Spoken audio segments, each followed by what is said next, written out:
विधानसभा में मुख्यमंत्री ने सीपीआई माओवादी ग्रुप के संविधान को पढ़कर सुनाया। उन्होंने कहा कि ये लोग देश के संविधान व्यवस्था में यकीन नहीं रखते। उन्होंने कहा कि ये सशस्त्र माओवादी खत्म होने की कगार पर है। यात महत्वाचा पॅराग्राफ तुम्हाला वाचून दाखवतो, त्यांचं काय म्हणणं आहे, काय करायचं आहे त्यांना।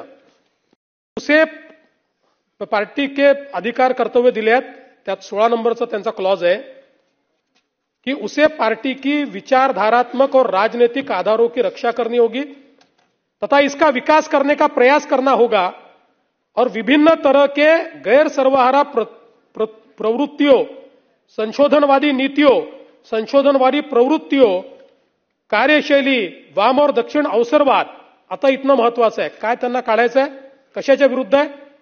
अर्थवाद, संसदवाद, कानूनवाद म्हणजे भारताची संसद आणि भारताचा कानून म्हणजे भारताचं संविधान, सुधारवाद, उदारमतवाद, संकीर्णतावाद, अनुभववाद, मनोगतवाद, ऐसे अराजक विचारों एवं प्रवृत्तियों के खिलाफ अनवरत रूप से विचारधारात्मक और राजनीतिक संघर्ष संचालित करना।